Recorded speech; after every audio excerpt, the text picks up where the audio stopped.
Hola Gastón, abrazo. Hola Rubén, un gusto estar con vos. Bueno, contanos cuál es tu visión hoy de la economía argentina. Bueno, siempre es complejo analizar la economía de cualquier país, y en particular la de Argentina, pero un análisis podría comenzar con lo que ha estado ocurriendo con la actividad económica, que en definitiva es lo que termina incidiendo sobre el empleo y sobre la vida de cada uno de nosotros. Todos los que nos están viendo saben perfectamente que la actividad económica se desplomó en abril del año pasado, pero a partir de ese momento, a distintos ritmos, en los distintos sectores, fue recuperando volumen la actividad económica, a tal punto que comenzó el año, el nivel general de actividad, en un nivel tal que si se mantuviera durante todo 2021, el año 2021 terminaría 8% arriba del año pasado. Por supuesto, después de una caída estrepitosa el año pasado. Hay mucha heterogeneidad entre sectores, eso ya lo veníamos viendo incluso la última vez que estuvimos con vos a finales del año pasado. En general la industria está de Córdoba está con buenos volúmenes de producción, tanto la maquinaria agrícola, las autopartes, la fundición de aluminio, la industria electrónica, la industria alimenticia, son pocas las ramas industriales que vienen con niveles bajos de producción, y después sí hay mucha diversidad en el gran sector del comercio y los servicios, pero eso lo vas a hablar en detalle con Pepe Viale. Pero lo cierto es que la actividad se ha estado recuperando. El gran problema que estamos teniendo ahora y que es motivo de preocupación de todos nosotros es el tema de la inflación. Ahí hay una idea de que eso es consecuencia de una fuerte emisión de dinero, pero en realidad si uno mira bien los números del Banco Central, y esto viene ocurriendo desde el año pasado y también lo hemos hablado con vos, el gran déficit fiscal del año pasado no se financió tanto con emisión de dinero, sino con emisión de LELIQ, lo cual genera un problema, las famosas LELIQs, porque esa es una deuda remunerada del Banco Central, es decir, que a medida que va aumentando esa deuda, va aumentando la necesidad de emitir dinero, nada más que para pagar los intereses de esa deuda, pero lo cierto es que la base monetaria no creció tanto. Algo que viene ocurriendo desde el año pasado es que el dólar siguió aumentando, el dólar oficial aún en medio de la pandemia, los precios internos empezaron a perder terreno desde abril del año pasado con relación al dólar, y desde septiembre del año pasado están recortando esa brecha, y por eso las tasas de inflación tan altas que hemos estado viendo en los últimos meses. Y como esa brecha ya se está cerrando, no sería descabellado que la inflación se diera ahora en los próximos meses, cuando el dólar oficial sube a un ritmo mucho menor del que subía el año pasado, cuando probablemente, y de hecho ya ha sido anunciado, de acá en adelante no va a haber aumentos de precios de combustibles. Vos sabés perfectamente que por cuestiones estrictamente políticas no va a haber aumentos de tarifas, o por lo menos no va a haber grandes aumentos de tarifas, y por lo tanto algo del ritmo de inflación puede ceder en los próximos meses, pero mientras tanto el gobierno, entre otras cosas, preocupado por esa inflación, está tomando medidas poco analizadas técnicamente, muy contaminadas por pura ideología, que terminan generando más efectos negativos que positivos, si es que genera alguno positivo, como en la discusión esta semana sobre las medidas para restringir las exportaciones de carne. Ese tipo de toma de decisiones de política económica es muy peligroso para el funcionamiento de la economía. Claro, hoy a la tarde La Nación publica una nota muy interesante, Gastón, sobre la opinión de los distintos analistas internacionales sobre la inflación en Argentina. Y yo el único que me acuerdo es el JP Morgan, pero están todos entre el 48 y el 51%. El JP Morgan estima que la inflación del 2021 va a ser el 50.4, ¿no? Que no es un punto menor, realmente creo que es un poco preocupante, ¿no? Sí, por supuesto, en este contexto de tanta incertidumbre es imposible saber lo que va a ocurrir el resto del año.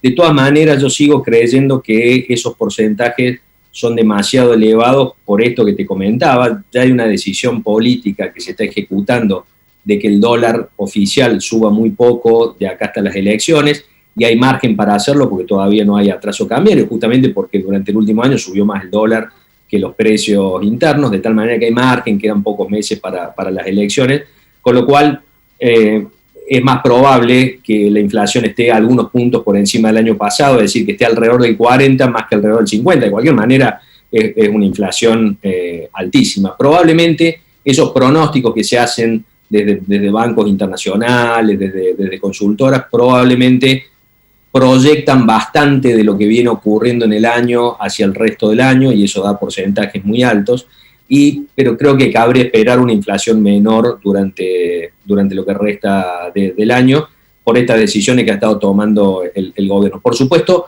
cuanto antes empiece a bajar la inflación, mejor, para que el gobierno, asustado frente a la inflación en un año electoral, deje de tomar el tipo de decisiones tan intervencionistas y tan negativas para la economía que está mostrando tomar, donde se vuelca más por controles de precios, por que las empresas aporten sus planillas de costos, o este tipo de intervenciones más negativas todavía para la economía, como la prohibición de exportaciones de carne. Cuanto antes el gobierno deje de intentar por esa vía contener la inflación, mejor para el funcionamiento de la economía. El temor, por supuesto, es que si la inflación sigue siendo alta, el gobierno sigue intentando por esos caminos. Claro, es cierto. Hay otro tema que también está preocupando a los analistas, ya no a los internacionales, sino a los argentinos, y es que sigue el cierre de empresas, ¿no? Hay empresas que ya no pueden soportar la tremenda presión fiscal que tienen, mantener los empleados, estar cerrado con todas las restricciones que está poniendo el gobierno, y entonces ya no aguantan los costos y tienen que cerrar, dejando gente en la calle, que es un problema también. ¿Tenés algún dato del tema o alguna opinión? En el sector comercial de Córdoba ha cerrado alrededor del 3% de los comercios. En la industria, mucho menos, porque en la industria es más difícil que caigan empresas. Además, como te decía, la industria con un montón de problemas para abastecerse de productos, para trasladar costos a precio, un montón de problemas, pero por lo menos en cuanto a volúmenes de actividad, la mayor parte de las ramas industriales viene mucho mejor que otros sectores de la economía. En el gran sector del comercio y los servicios, que es grosso modo el 60% de la economía, se han perdido más de 50.000 puestos de trabajo, eso seguramente te lo va a comentar Viale, y eso muestra, ahí sí, en el gran sector del comercio y los servicios, el fuerte impacto negativo que ha tenido la pandemia, todas las medidas de aislamiento social y todo lo que viene ocurriendo desde hace un año, tanto con el empleo como con la cantidad de empresas. Y eso, por supuesto, tiene un montón de connotaciones y de facetas negativas, entre otras cosas, porque se pierde talento empresarial que vamos a necesitar cuando la economía empiece a tener más posibilidades de repuntar. Claro. Otra de las cosas que está preocupando, yo te pregunto todo a vos, que sos el que sabés, ¿no? Que otra de las cosas que está preocupando a los analistas es el tremendo deterioro del salario real. Si con lo que se cobra hoy no se puede comprar lo mismo que se compraba hace un año o 2 años atrás. Es peor todavía, Rubén. El poder adquisitivo de los salarios hoy es 20% menos de lo que era hace 7, 8, 9 años atrás. Es realmente una caída del poder adquisitivo muy grande, que cuando uno mira los datos del poder adquisitivo de los salarios, fue cayendo de a escalones con cada una de las fuertes devaluaciones de 2015, de 2018, de 2019. En cada uno de esos episodios, de las paritarias posteriores fueron recuperando algo de poder adquisitivo, nunca recuperaron el nivel previo, y las siguientes crisis fueron tirando cada vez en un escalón más bajo al poder adquisitivo de los salarios, y el último golpe fue el de este último año por la fuerte inflación, especialmente la fuerte inflación de los últimos meses, de tal manera que ahí hay claramente algo que genera un impacto económico por caída del consumo, pero genera también un impacto social muy grande.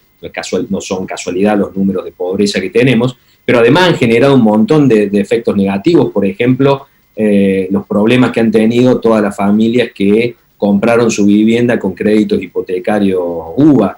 indexados por UVA. El problema que hubo ahí justamente es que en los últimos 3, 4 años los precios, que son los que indexan las cuotas de esos créditos, subieron mucho más que los salarios, que en general representan los ingresos de esas familias para afrontar esas cuotas. Ese es el descalce de precios relativos que rompió todo el esquema de créditos hipotecarios. Tiene que ver exactamente con lo que estás planteando. En definitiva, la pérdida de poder adquisitivo de los salarios son salarios corriendo por detrás de los precios, que en el caso de los créditos hipotecarios se reflejó en salarios corriendo detrás de las cuotas de los créditos hipotecarios, de tal manera que ha tenido impactos muy negativos sobre la economía y, por supuesto, todavía no hay perspectivas de que eso comience a revertirse, dado que todavía la inflación sigue siendo muy elevada, la inflación mensual.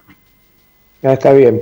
Ahí me avisan que me quedan 30 segundos para hacerte esta pregunta muy puntual. Posibles inversores dicen, mire, si en Argentina no se hace una profunda, pero muy profunda reforma laboral y no se baja bastante, dicho exagerado, la carga impositiva, es imposible ir a invertir a la Argentina. ¿Están así? Bueno, en gran parte es así porque Argentina no es competitiva con todo el sobrecosto laboral no salarial, más todo el costo tributario. De todas maneras, generando condiciones políticas y macroeconómicas distintas, habría inversiones, como mínimo inversiones de oportunidad para venir a aprovechar empresas baratas o para la posibilidad de invertir en nuevas empresas a bajo costo en dólares, con lo cual, cambiando las condiciones macroeconómicas y políticas, debería haber inversiones, solo que para sostenerlas en el tiempo y crecer sostenidamente, obviamente tenemos que hacer algo con el costo laboral no salarial, es decir, no para bajar salarios, sino para acomodar toda esa mochila por encima del costo salarial, más todo el resto del costo tributario. Claramente hay que hacer algo ahí si queremos crecer sostenidamente a futuro y bajar los enormes niveles de pobreza que tenemos. Muchas gracias, Gastón. Te mando un gran abrazo y será hasta el próximo encuentro. Gracias a vos, Rubén. Gran abrazo.